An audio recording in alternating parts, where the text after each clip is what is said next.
Happy WNBA Monday, Callie Finn. I am recovering. I'm recovering from a very event-filled WNBA All-Star weekend in Indianapolis. What a time it was, and I cannot wait to get into it with you because so much happened. What was it like? Because I was down there on the ground, but what was it like watching from a distance, Callie? From a distance, it was all about the stud butts. I was looking for you on that stream. Didn't see I you, but I saw a lot of people. But that's really what it was about. I mean, it was a really cool show of like the players enjoying themselves. Obviously, it's a serious time. You got CBA negotiations and all these different things. But for me, like watching from afar, it looked like a great time. That was like my biggest takeaway. Yeah, it was fun filled, and there's like some glimpses of me, slight appearances, but you'd have to know it was me or that was my outfit. So I didn't get caught like fully on the Summer Jam screen, but yeah, it's there. So I think we have to start with the outfits, right? Because that kicked off All-Star Weekend, the orange carpet. I had the honor to cover it, and the players who walked it, and this year I really liked how they did it. First of all, it was a much longer carpet, just logistically. Yeah. I liked that. But they had it open for the audience to watch and see. So there was an audience, there was a stage, and a host that like introduced each person. They came out, their teams were behind them.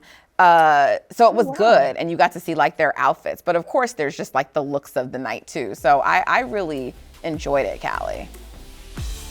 See, that did not convey for me from home. Like looking at the orange carpet, was like, oh, there's a runway this year, and like that seemed new, but I didn't realize that there were fans watching. I feel like that's a really cool element, and like that makes By the way, I just love like a larger those tights scale. from Sabrina. Do you see the Nike sign on them? The sorry. Nike. Yeah, no, I love that too. I didn't even realize that I'm seeing all these fits, but oh, there's Sid and TP. Yeah. Were they like hosting in their own capacity? I saw them like interviewing people. I believe they were working for carpet. Yahoo while they were there, so I didn't even get a chance to talk to them, even though they walked the carpet because they were just so they were working. Busy. Yeah. I love that Skylar fit that just went by. That was so good. And of course, and Angel. Reese. Yes. That's I wonder what the inspo for that look was. Did you get any intel on that? I was not able to talk to her. She was a woman in demand. Fee was showing a lot of skin here, and I enjoyed it. I like this outfit for Mama Fee. I did too. It's like rock star inspired a little bit. There's Paige. Yeah. Satu, I was a little bit Satu kind of reminded me of the Magic School Bus. Asia's fit was one of my favorites because I love the commitment to the bit. Like she's gonna do a one leg in some capacity. Yeah, I mean, that's a lot. Oh, look at the sisters. I know. That's good stuff. Much good. So much good stuff. And,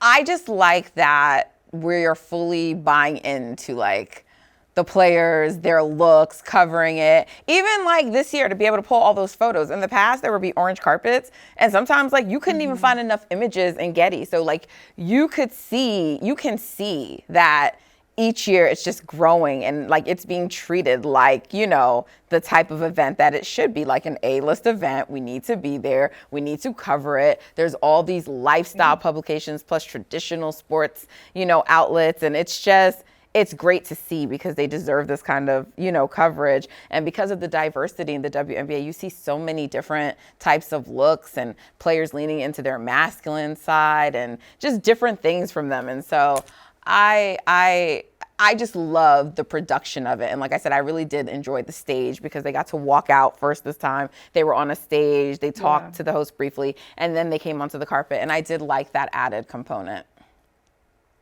Yeah. Okay. One thing I will say, this isn't necessarily like fashion focused, but at so many men's sports red carpet events, you get these like WAG interviews where like their partner will be asked like, how well do you know your like NBA, whatever. Yeah. And I saw a few of those this year from All-Star, like from the carpet, from the courtside. Yeah. And I was obsessed with them. Like I saw Paige do one about how well she knows AZ. I saw Brittany Sykes' partner do one on her. I just thought it was so cool because it's like you see this so much on the other end, but like to see it in women's basketball is pretty cool. Those interviews were really fun. I was happy to just treat them like you do any other athlete. Like, let's normalize this stuff. And it was really, really good. And And I think overall, what I just liked is not just because, like, you know, we know now we really buy into, like, the game day fits and all of that, but even just seeing the outfits, you know, like, ahead of the All-Star game itself, right? Like, first of all, Yeah, I the loved, outfits. like, I love the looks, like, the game day looks that came. And the fact that we were just, like, showing, you know, like, first of all, I'm obsessed with this Asia outfit. She's showing the legs. I feel like I barely saw this. That's pretty cool. Yeah, like, this was, like, before the game, and she had on the boots. And when she was walking in, she was, like, asked, like, what her outfit was. And she was like, I don't really remember, like, the name of it, but it's giving NASCAR. But it was, and look at this. Fee was really, you know, I love it. I love this fit. I did too. I love this fit. I did too. I think I heard Fee say that she takes fashion inspiration from Cameron Brink in one of her interviews, and I was like, huh, I can kind of see that, you know? Yeah. I can see that. So I just love that all the way we're, like, leaning into this and seeing their different styles. And it's just such a good look. And so shout out to this increased production and increased coverage, and let's keep it going more of it, right? But there were actual games and basketball activities. So we probably should talk about that, even though we're so into the fashion, right? And so night one, in terms of actual, like, events after the orange carpet, was the skills challenge and 3-point contest. So the Liberty swept in this. Natasha Cloud and Sabrina Ionescu took home the crowns in both of their categories. Natasha Cloud winning her event by 1.1 seconds, I believe it was, the skills challenge, and Sabrina reclaiming her crown. You know, going into that final was like, woo, she was going up against Alicia, who was trying to defend, and they both finished the first round with the same exact score. So that was kind of some theater. But yeah, Sabrina reminded us all why she is maybe the best shooter, you know, currently in the WNBA. I just don't want to forget anybody, so that's why I added the qualification. But she was great that night, and you could tell she was even maybe trying to tie her history or break, you know, the record she had set a couple of years ago. Yeah, I mean, if you think about it, Sabrina in this 3-point contest, like, she has kind of built a legacy. She set a record in Las Vegas when the All-Star contest was there. Then she went up against Steph Curry in a 3-point contest. Like, these are all kind of, like, moments that you're not gonna forget. So I do think that is, you know, it's like she's cementing herself. You know, you mentioned you don't want to forget anybody, but maybe she's, like, leading the conversation officially at this point for shooting in the WNBA. For sure. And, like, you know, it was funny because Asia was telling her for the All-Star game itself, like, she can only shoot 4-pointers and nothing else. And so, you know, that brought us to the final night, which was the All-Star game itself. And it you know, it's so funny because I think we were a little spoiled last year from the All-Star game in that it was really competitive because it was like the Olympians versus the non-Olympian All-Stars. And so it was competitive. It was a super competitive game. And, like, I said, oh, the WNBA girls this year are a little bit treating this like the NBA players treat All-Star game. Wasn't a lot of defense going on. But to be fair, though, as they should. That's the point of the All-Star game. I don't agree with that. I think we enjoyed what we saw last year. Did you not enjoy last year's game? Absolutely, but I saw a lot of people criticizing it last year, like, "Oh, why are they playing full court defense? All this stuff." That's because who are these people that were criticizing international competition? Who was criticizing it? There were a lot of people criticizing it. They were saying, like, it was being taken too seriously, which is, like, I think you just have to understand the context of each one. Understand and appreciate the context of last year's All-Star game because that was great. It was a way for Team USA to prepare for going on the road, but also, like, was this not fun? Did you not enjoy, like, watching them? It was fun, but I wanted to see some level of competition. Like, literally everyone only wanted to shoot 4-point shots. And also, like, no, I enjoyed last year. And I'm sorry, I'm old school. I come from the days when NBA All-Stars used to be competitive.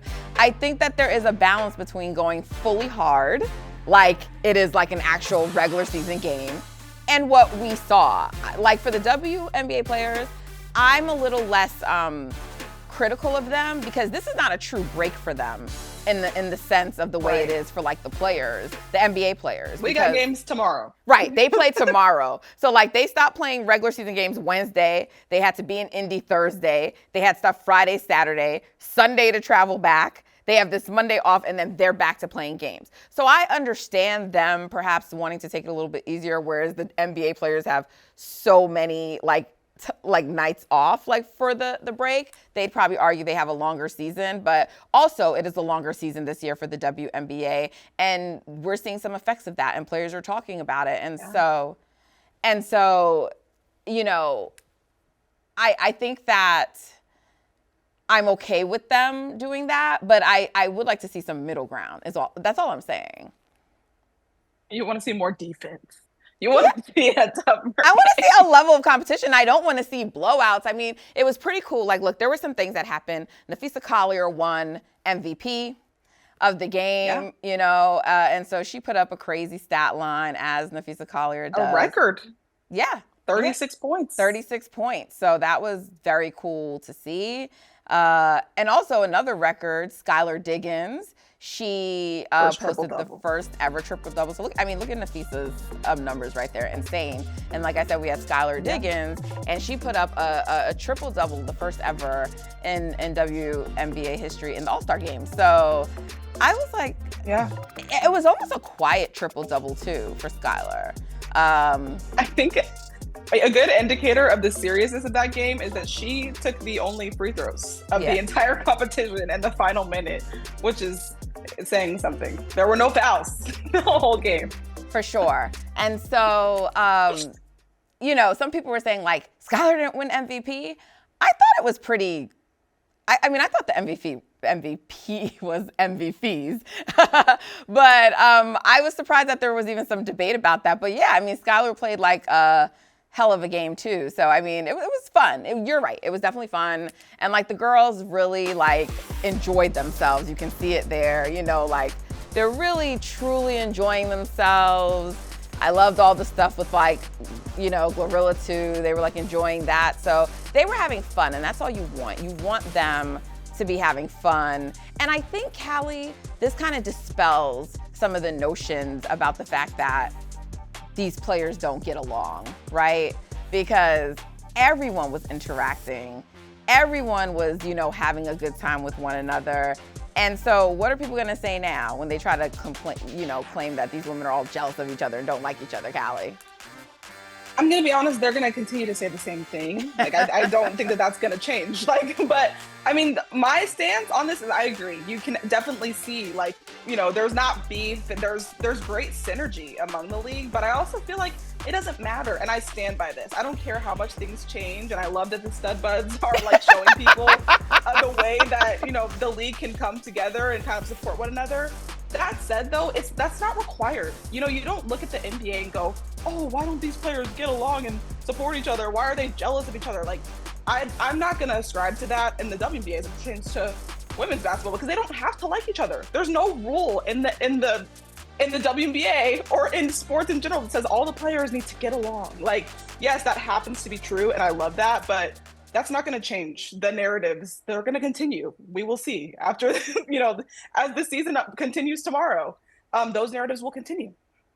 Agreed. You're right. They don't. They absolutely don't. And so, oh well to those people. I mean, I wasn't even suggesting that they have to get along. I just thought it was nice to see them all having fun together. We even saw Caitlin in there. And, you know, because it was unfortunate, she didn't get to play in the All-Star game that was in Indiana. But they did the very best, I think, to still make her feel a part of it and included. And so it was nice to see her there. She, before the game, she did her only one, like, media appearance. So I thought that was all really, really good. So, like I said, yes, I agree with you. Like, we don't have to force these women to be friends. They can dislike each other if they want, but I just like seeing the camaraderie, especially because right now, even if people don't like each other, they have to be very together for purposes of achieving a larger goal, which we will get into, not here, but yeah. So I love to see that, and I had a great time at WNBA All-Star Weekend. Thank you for tuning in with us, y'all. Like, you need to make sure you are subscribed to